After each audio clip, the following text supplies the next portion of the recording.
Thank you, Bige and Alper. Hello, everyone. I'm Berkan. Today, I will try to highlight some of the news that came with .NET 9 in 30 minutes. All right, let's begin. I have organized today's discussion into four distinct sections based on their topics.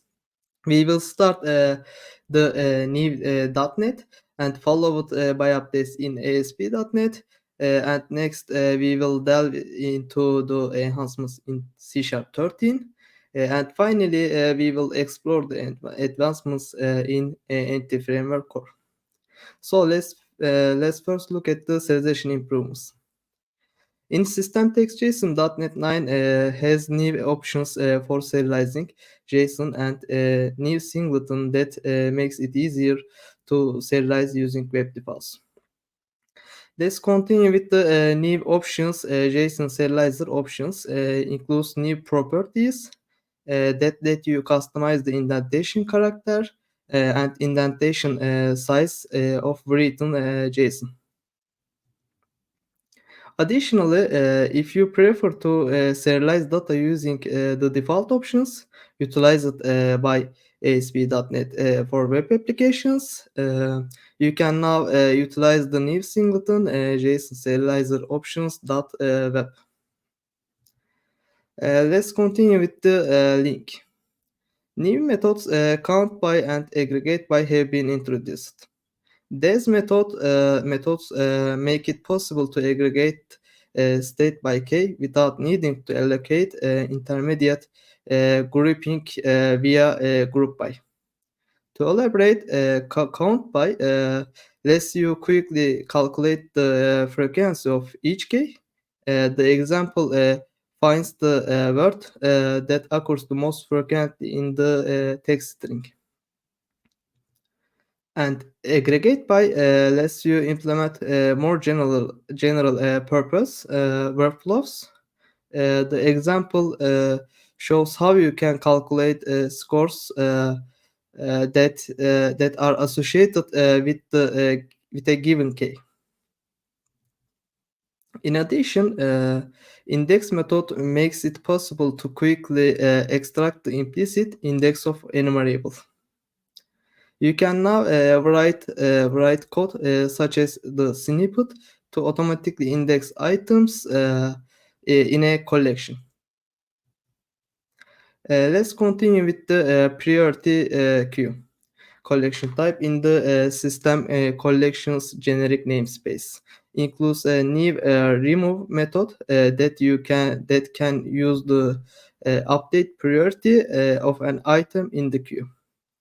As you know, .NET 6 introduced the priority queue collection, which provides a simple and fast array heap implementation. But one issue with array heaps in general is that they don't support priority updates, which makes them prohibitive for use in algorithms such as variations of Dijkster algorithms.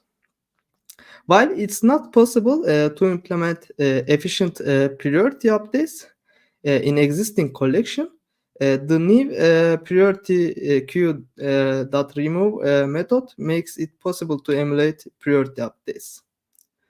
This method unblocks users who want to implement graph algorithms in contexts where asymptotic performance is not a blocker.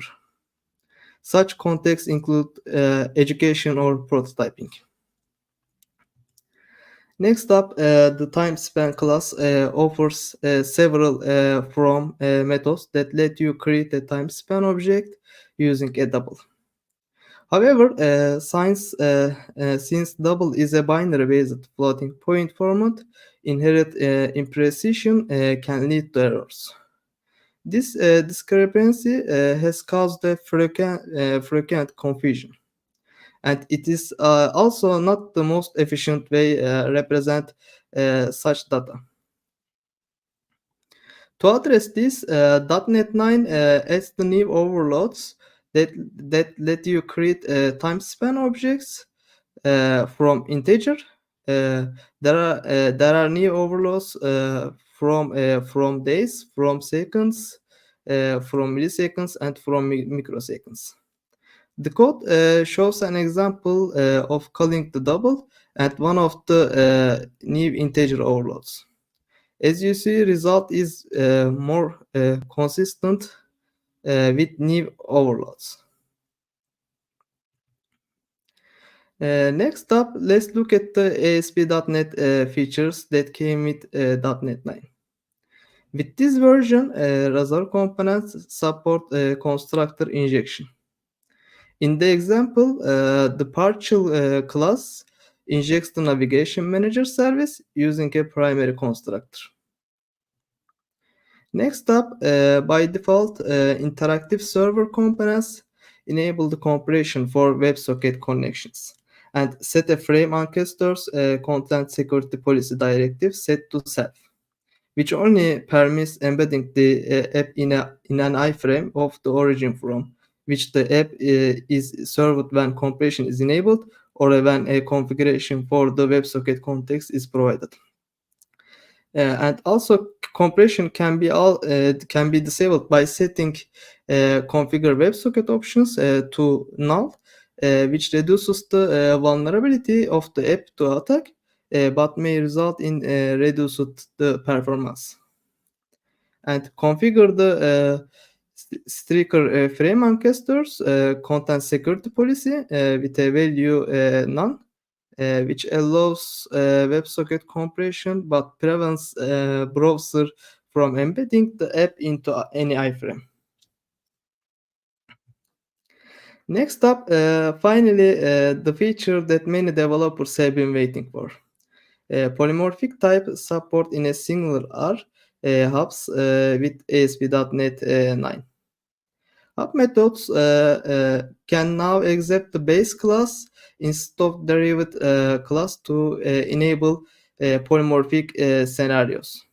But the base type needs to be annotated to allow polymorphism. Next up, the typed results class is a helpful vehicle for returning a strongly typed HTTP status code-based responses from a minimal API. Typed results now includes factory methods and types for returning internal server error.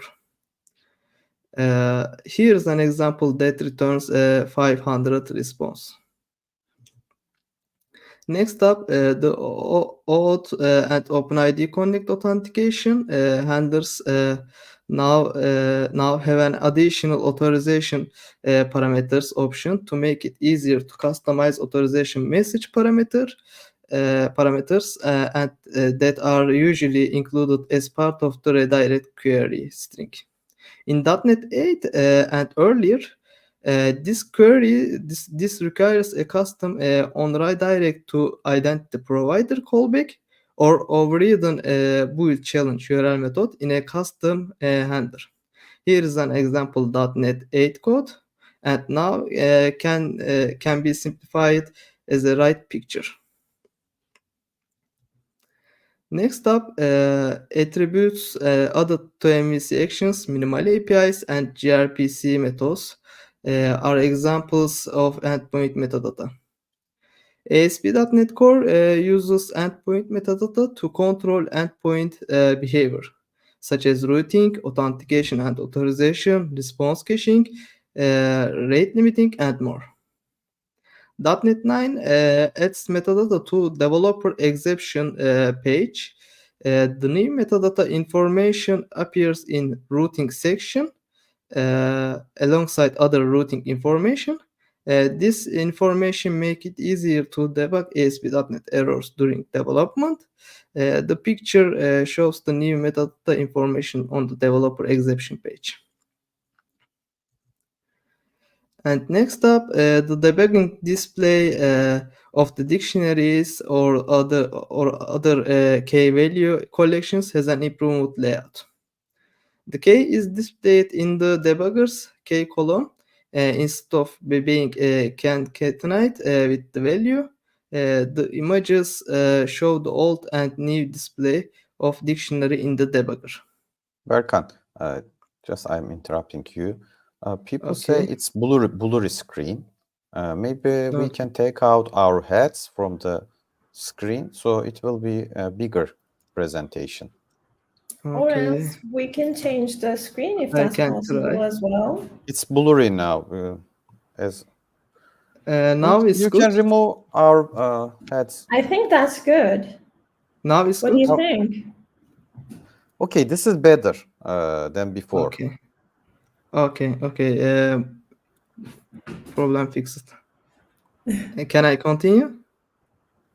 Is Yes, there any now problem? Yes, Okay. we it's see it crystal. Thanks. much better in capital words. Okay. Let's take a look at some of the new features that came with C Sharp 13. You can use the \e as a character literal escape sequence for the escape character.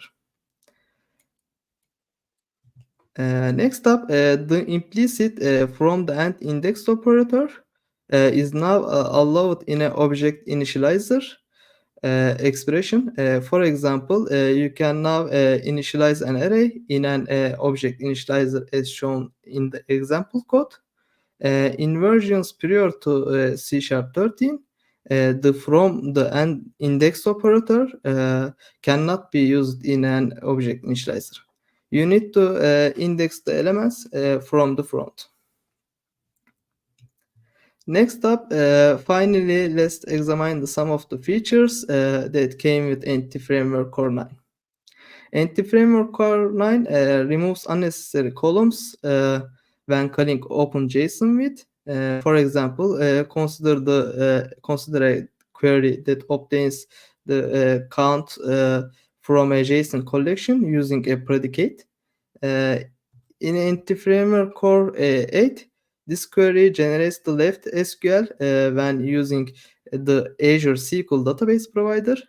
And notice the upgrade by and commits are not needed in this query, starting with Entity Framework Core 9. These columns are now pruned. In addition, in some scenarios, this result in complete removal of with clause. Uh, for example, in Entity Framework Core 8, this query translates to the left SQL, and in Entity Framework Core 9, this has been improved in the right picture. Next up, several new translations have been introduced that use the greatest and least SQL functions. For example, queries using mat.max or mat.min are now translated for Azure SQL using greatest and least respectively. For example, this query is translated to the right SQL when using Entity Framework Core 9, executing against SQL Server 2022. Also, mat min and matmax can also be used on the values of a primitive collection. For example, this query is translated to the following SQL when using Entity Framework Core 9 against the SQL Server 2022. Finally, relational DB functions extensions .list and relational DB functions extensions .greatest can be used to directly invoke the list or greatest function in the SQL as a picture. Next up, except in some special cases, Entity Framework Core parameterizes variables used in a link query, but includes constants in the generated SQL. For example, consider the left query method. This translates to the right SQL and parameters when using Azure SQL. Notice that Entity Framework Core created the constant in the SQL for .NET block because this value will not change from the query to query. Using a constant allows this value to be examined by the database engine when creating a query plan, potentially resulting in a more efficient query. On the other hand, the value of ID is parameterized. Since the same query may be executed with many different values for ID, creating constants this case results in a pollution of the query cache with lots of queries that differ only in parameter values. This is very bad for overall performance of the database.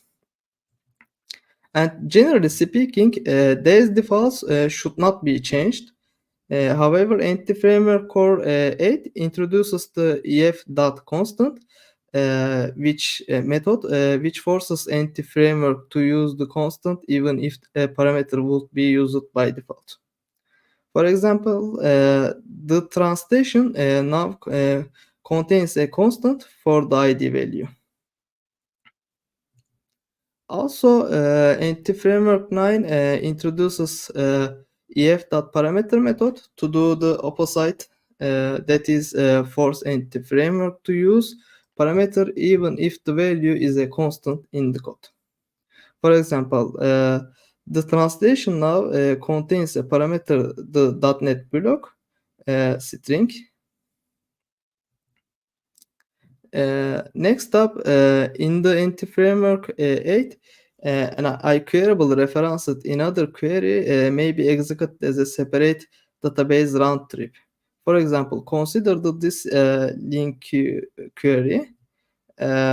This query in anti-framework 8, the query for .NET post is executed as one round trip, and then the final results are executed as a second round trip.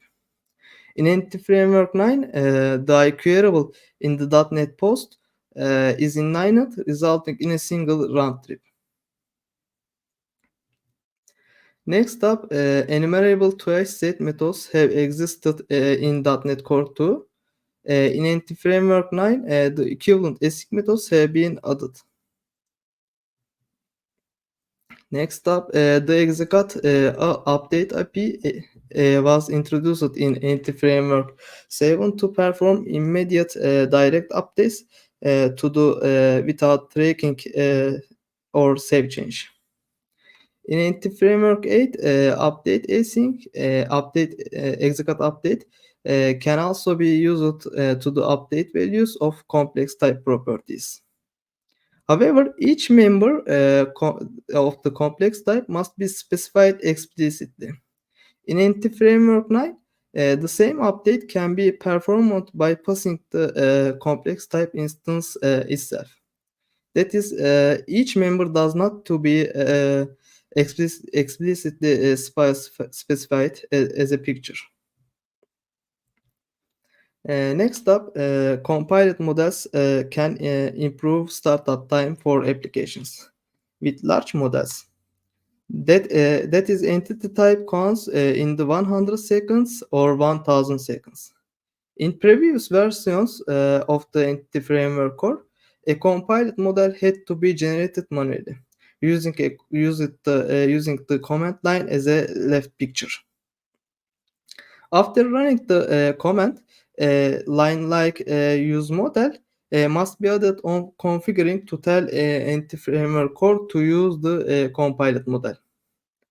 Starting with anti-framework core 9, this use model line is no longer needed when the application's DB context type is in the same project or assembly as the compiled model. Instead, the compiled model will be detected and used automatically. In addition, prior to anti-framework 8, the compiled model still needs to be regenerated manually when the entity types or DB context configuration is changed.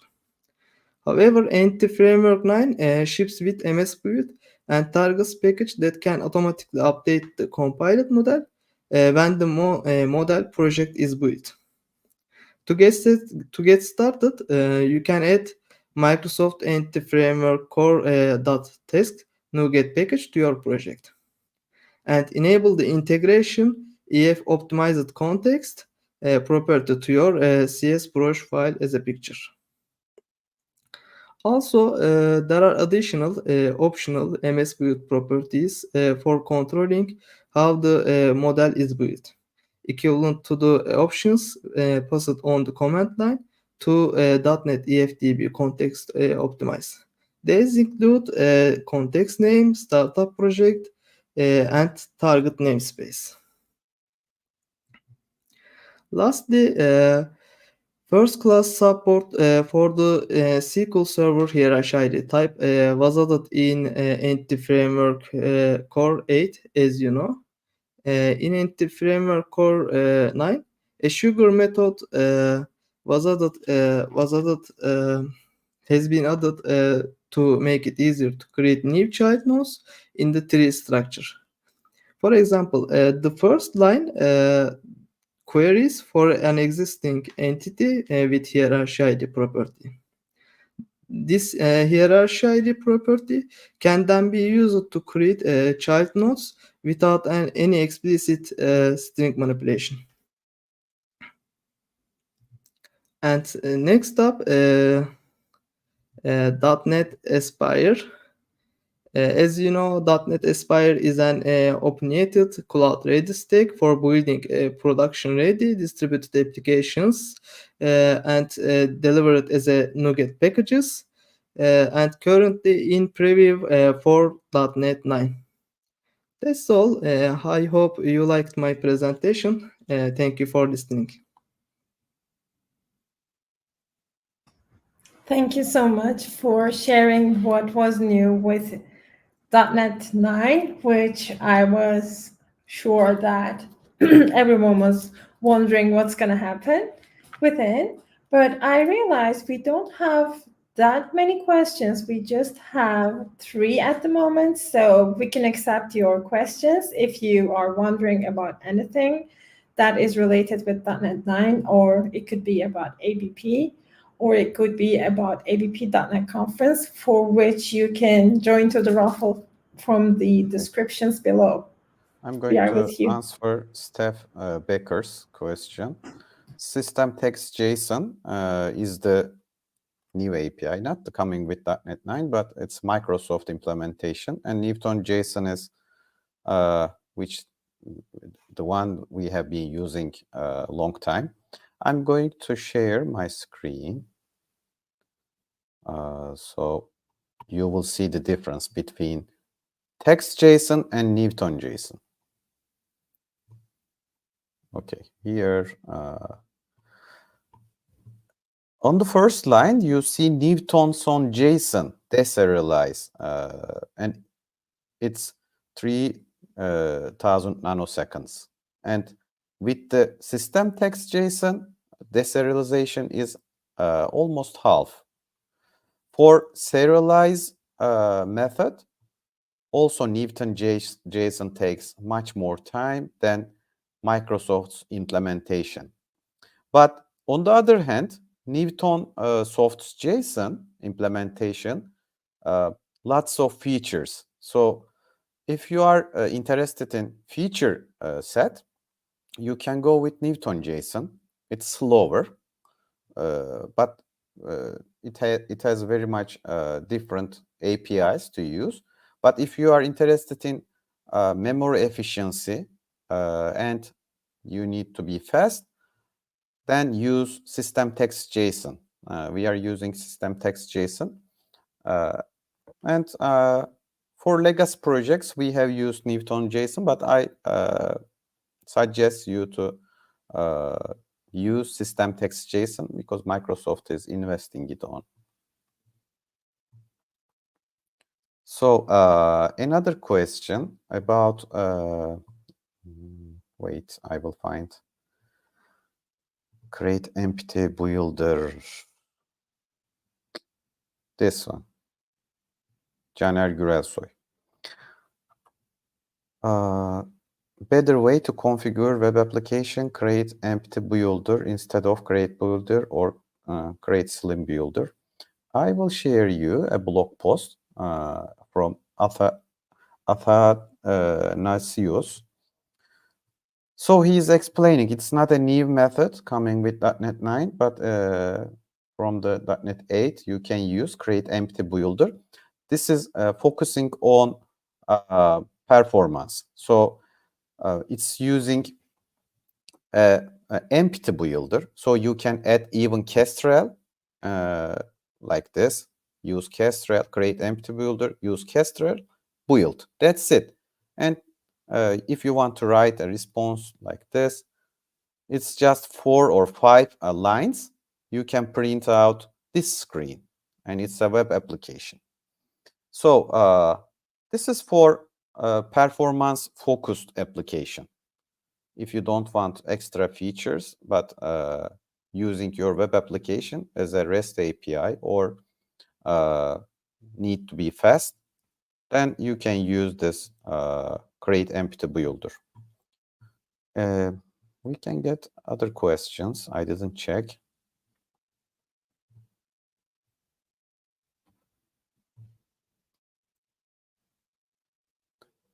Anything new for .NET Aspire? Okay, last question from Mohammed Rashid. Is .NET Aspire as straightforward as ABP Studio when it comes to managing your services or projects? I didn't use .NET Aspire yet. That's why I don't have very much knowledge. But ABP Studio is slightly different than .NET Aspire. ABP Studio is very straightforward, and we are focusing on developers easy to use, to debug and access different microservices, build them up and make it live, catch the exceptions from different services. Even you can debug an online service, just breaking into the code. But actually, I don't know the feature set of .NET Aspire yet. We have an issue here. We will write an article about .NET Aspire. So we can compare the feature set with ABP Studio. Who is going to write it? Berkan, I think it's assigned to you. So maybe it's a good opportunity to start this next month, maybe for people to read.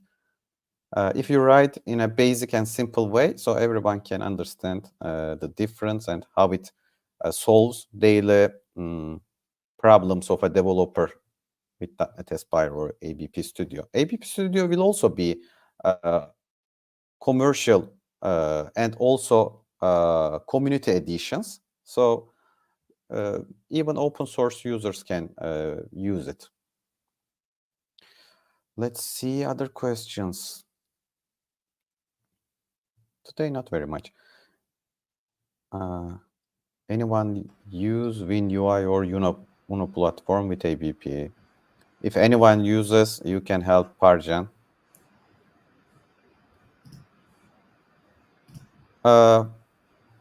Berkan, do you know anything new for forms and file management modules? No. I think these modules are stable. We didn't add anything to these modules.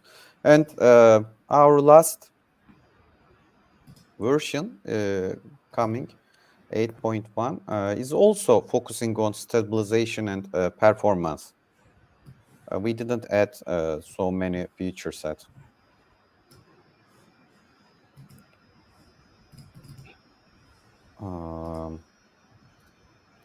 Bige, I think we can finalize. All right. Well, Okay. we have one last question. What about eventing framework in .NET 9? Mohammed, I don't know anything about eventing framework in .NET 9.